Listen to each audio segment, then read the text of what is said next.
How tall are you? I'm 5'6.5" though. I'll have to go 5'6", won't we? Start. Oh, oh, oh! This seat is now in the recommended ideal position. No, I don't like it. I'm gonna have to put it back. This is crunch time. Mazda is reinventing itself from a plucky but desirable Japanese brand into a genuinely premium one to tackle Audi and BMW head on. This is no easy task, but this is its first challenger, the CX-60, and at first glance, it's got all the ingredients we want from a high-end SUV.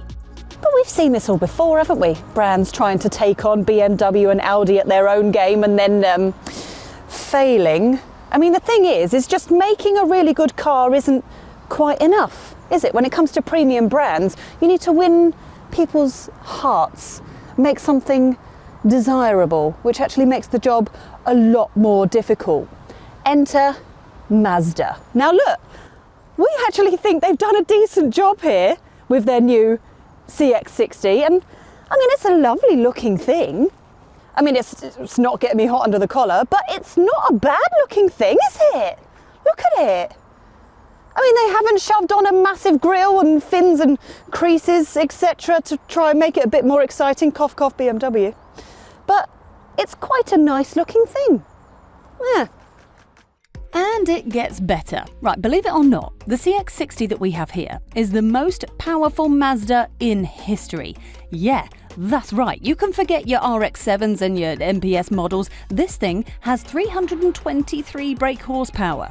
We are testing the plug-in hybrid, which has a 2.5-litre four-cylinder petrol engine assisted by an electric motor. But you'll also be able to go for a pair of straight-six petrol and diesel engines, which sound very tempting indeed.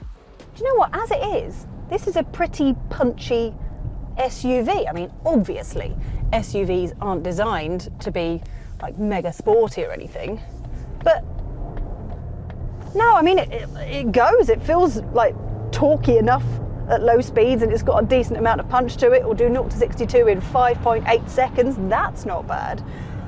The problem is the revs kind of flare a bit at high speeds.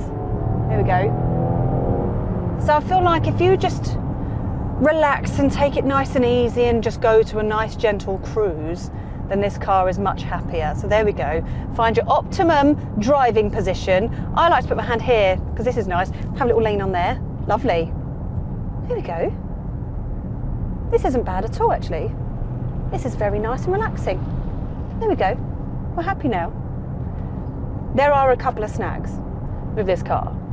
You can really feel and notice the difference when it's going from EV to like full engine. You can feel the change. It's not as seamless as it should be.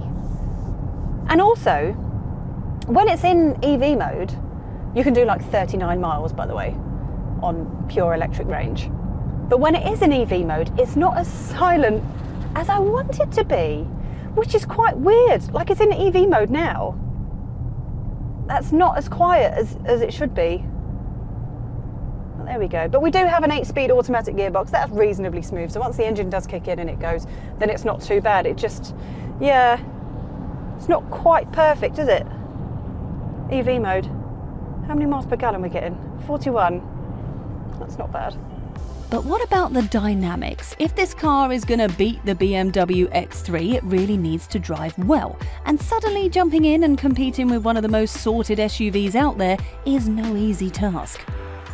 But here's the thing, right?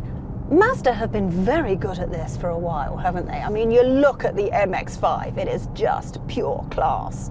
And then you've got the conventional cars like the CX-5, which is very nice to drive. But when it comes to this, I don't know. We just think that maybe Mazda need to have a rethink when it comes to this car. It's weird, right? I don't understand how they have managed to make a car feel stiff and rolly at the same time. They've managed to achieve the impossible. But like, the steering is nice and precise. It's got a nice bit of weight to it. But it's rolling on corners, it is. And it's quite bumpy, and it's crashing into potholes quite often as well. Yeah, very strange.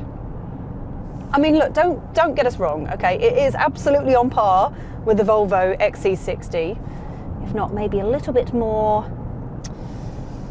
What's the word I'm looking for? It begins with an E and I can't think of it. Engaging. A bit more engaging. There we go. But not quite up to Mazda standards. I feel like Mazda can do better than this. If it had smaller wheels and maybe the 6-cylinder version, that might be a bit better. But I can say that they have worked their magic in the interior, which I'm going to pull over now and show you.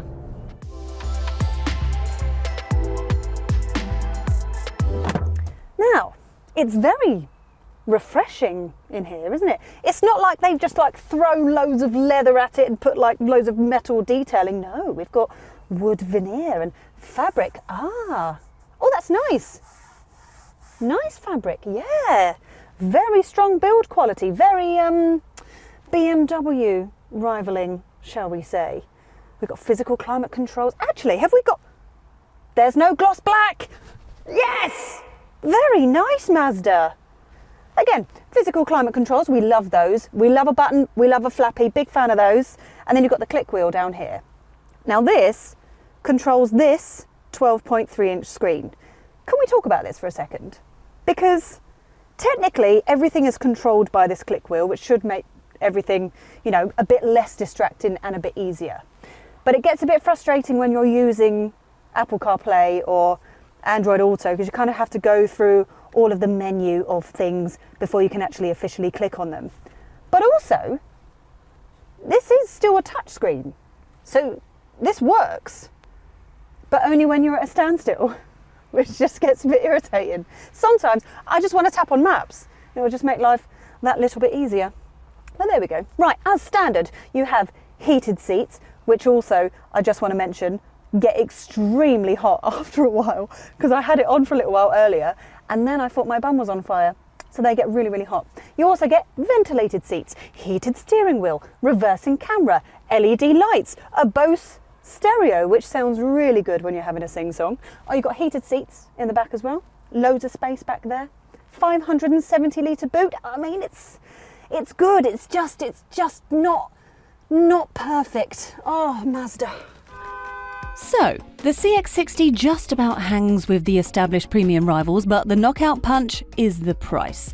The fully loaded range-topping CX-60 Tacoma costs 48 grand, which I know, yes, seems a lot for a Mazda, but that's over 5 grand cheaper than a plug-in hybrid BMW X3. 5 grand. And from where I'm sitting, they haven't really cut any corners. Squidgy, that. Fabric squidginess. Nice. I didn't realise you were watching me.